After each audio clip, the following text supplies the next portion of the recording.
자, 이 금수완박이 법이 통과됨으로 인해 가지고 이제 검사들이 많이 남지 않겠어요? 일이 많이 줄어들면? 네. 예? 그렇습니다. 그렇게 생각 안 됩니까?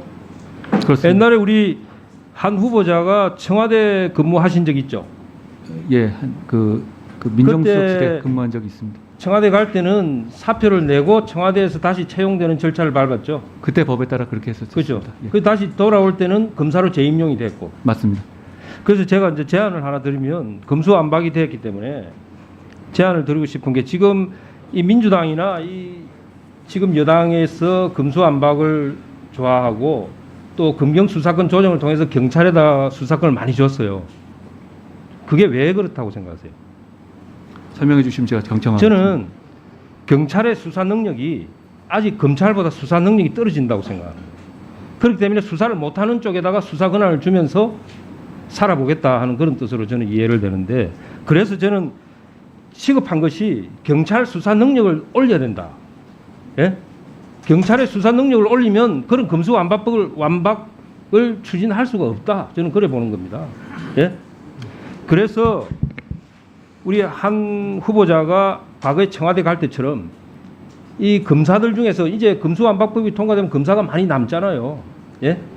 그 검사들을 저는 경찰의 국가수사본부로 전직을 시켜야 된다. 일 잘하고 수사 잘하는 검사들을 경찰의 경무관이나 치안감으로 국수본으로 보내가지고 거기서 그 검사 출신 경찰과 검찰에 있는 검찰이 함께 합동으로 수사를 해야 된다. 그래서 권력자 비리, 힘센 자들의 비리를 척결해야 된다고 저는 생각을 하는데 어때요? 괜찮은 아이디어 같지 않습니까? 제가 구체적인 취임 전에 어떤 구체적인 말씀을 올리기는 어렵습니다만 이 법을 통해서 생기는 어떤 그 범죄 대응의 구멍에 대해서는 여러 가지 정책적인 상상력을 발휘해야 한다고 생각합니다. 그렇죠. 왜냐하면 이거는 불법이 아니에요. 제가 있는 현재 법 테두리 내에서 말씀드리는 것이고, 왜 그러냐면 이 검수완박이 제일 큰 문제가 뭡니까? 국민들에게 피해가 간다는 거 아닙니까? 그죠? 우리 한 후보자가 일관되게 그런 말을 했잖아요. 예. 그렇죠. 이 도둑이 많으면 나라가 어지러운데 권력을 가진 힘센 도둑이 많으면 나라가 위험해지는 거 아니겠습니까? 예? 예. 그러면 거기에 대한 대책을 검수완박법이 통과되었다고 해서 검찰이 손 놓고 있으면 안 되잖아요. 예. 저는 그 책임이 저는 법무부 장관에게 있다고 보는 겁니다. 왜냐하면 검찰 행정을 해야 되기 때문에. 그래서 검사들 중에서도 일을 잘하는 검사들을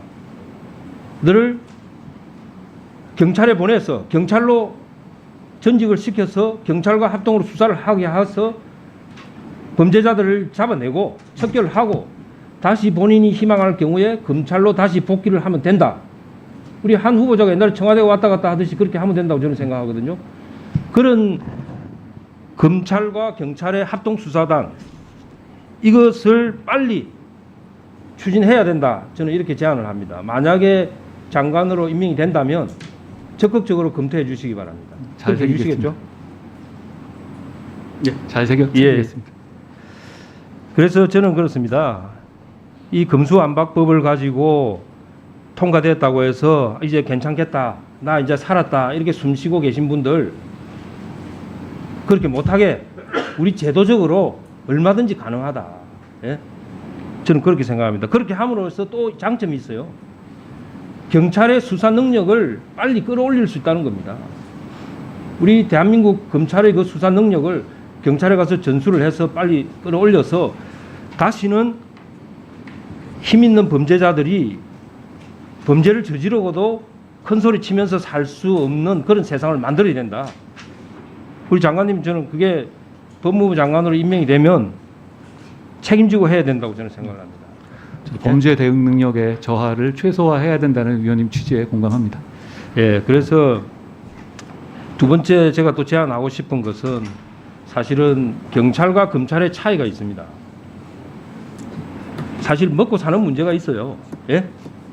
검사들은 권력에 저항해서 권력자를, 살아있는 권력을 수사를 하다가 쫓겨나도 변호사로서 먹고 살 길이 있어요. 그죠? 그런데 경찰은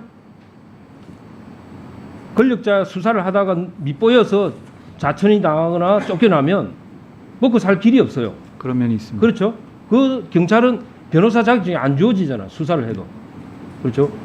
저는 그래서 그런 부분도 고려를 해서 경찰이 정말 살아있는 권력에 맞서서 당당하게 수사할 수 있도록 그런 제도적인 보완도 필요합니다. 공감합니다. 공감합니다. 예. 네. 사실은 제가 사실 왜 이런 말씀을 드리냐면 우리 한 후보자가 글로벌 스탠다드라든지 사법행정의 최고 전문가라고 제가 들었습니다.